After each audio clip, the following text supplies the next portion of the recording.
Hey friends, David here, coach of the FC Popplio, and I'm here for week 1 of the NPL minors. We are up against George, aka SceptileMC, aka coach of the San Francisco Arcaniners, 2-time GBA champ, and all this other really good stuff. So we're in for a rough week 1. I'm gonna post up his team right over here. Right about now. Cool. So, as you can see, he has a Mega Sceptile, an Alakazam, Tauros, Galvantula, Z Manaphy, Braviary, Emboar, Sylveon, Hippowdon, Fortress, Kofag. Now, I'm super afraid of the Sceptile. It kind of tears me a new one.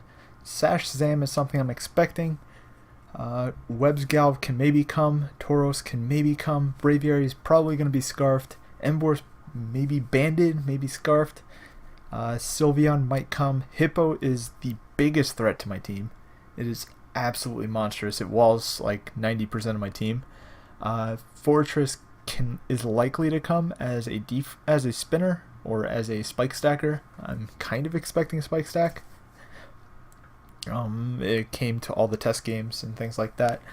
And then last but not least, Kofag. Offensive Trick Room with HP Bug is certainly possible.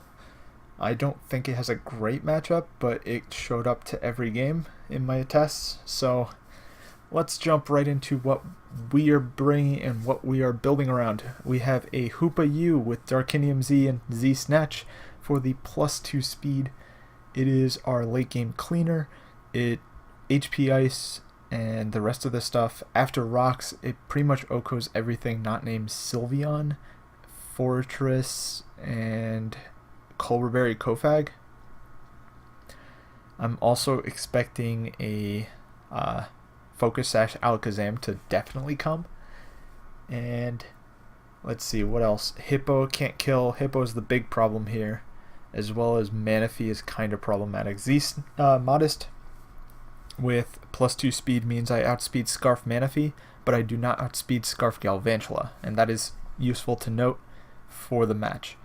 Up next is my Volturn core.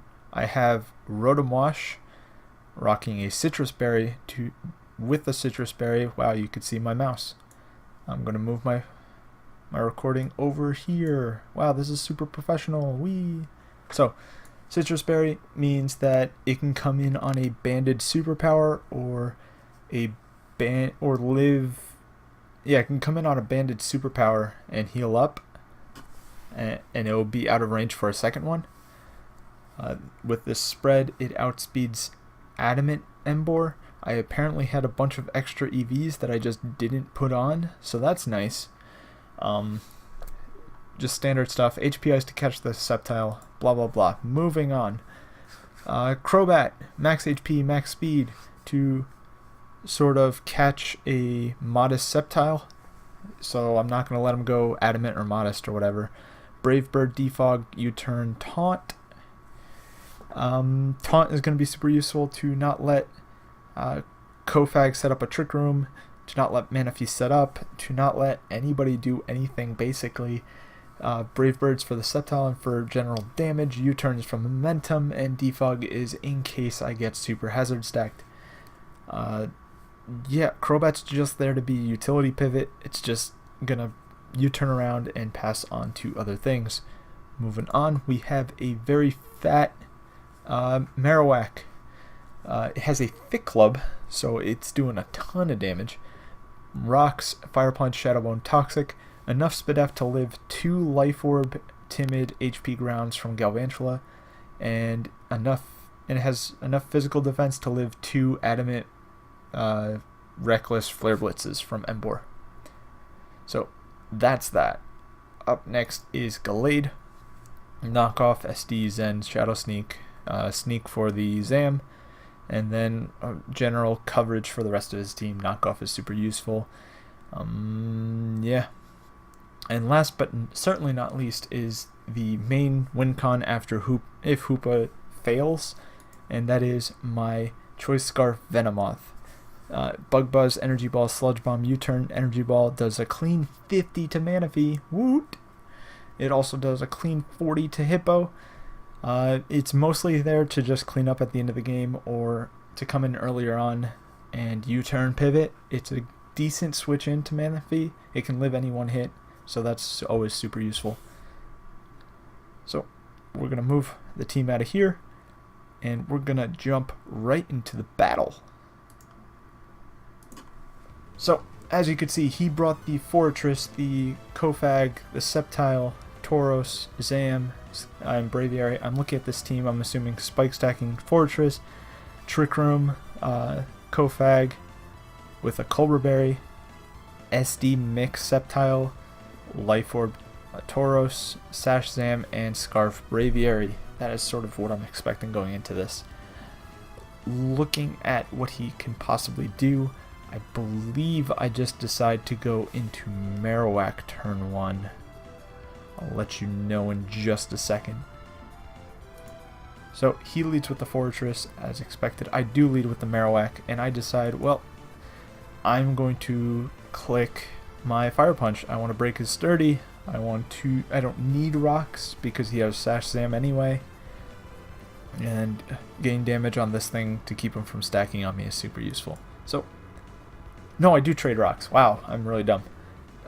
No, rocks were important because I needed them because of Hoop, I forgot. So, I go for a Fire Punch. He is Spike Stacking on me. He's Focus Sash, which makes me think he's Overcoat for the Venomoth. And so I Fire Punch again. And in comes the Tauros. And I'm like, well, I don't have a switch into a Tauros. I mean, I kind of have Rotom, but Rotom doesn't outspeed. It's kind of 2-hit KO'd after rocks if he's like an Adamant Setter or Bandit or something. I'm expecting Life Orb, but to be honest, it could be anything really. So I'm just going to stay in. I live any one hit, and if he attacks me, then Fire Punch pretty much brings him low enough to die. And he goes for a Substitute, and I thought that was really weird, as I just break his sub, and I'm glad I stayed in. I end up staying in again, knowing I can live anything. He ends up critting me with Earthquake, which is huge, because I could have used this Marowak to sort of do more work later, but now it can't even come in on rocks anymore. I decide I don't want him to set up an SD, and I'm just going to attack him again as he goes for the Deep Pulse. And here I decide, well, I can go into Crobat, force him out. I'm just going to click Brave Bird in case he decides to stay in and thinks he can kill me with the Rock Slide, because I saw Dragon Pulse. I assumed he was a Mix set, because Mix does way too much to my team, and Crobat and Sceptile can't really touch a max HP Crobat without a rock move. So he goes for a Dragon Pulse. It does a clean 50 if that. I don't think it gets Draco, which is why I was fine. And my Brave Bird brings me down to 1, which is perfectly fine by me. As long as the Sceptile is dead, I am happy. In comes the Kofag. I decide to taunt it. I can't let it set up a Trick Room, as he does decide to Nasty Plot, probably expecting me to Roost. And here, because I don't have Roost, I decide to Brave Bird. Now, a useful thing to note is that I could have clicked Defog. I could have clicked Defog to get rid of all these spikes, and I would have been in a much better position.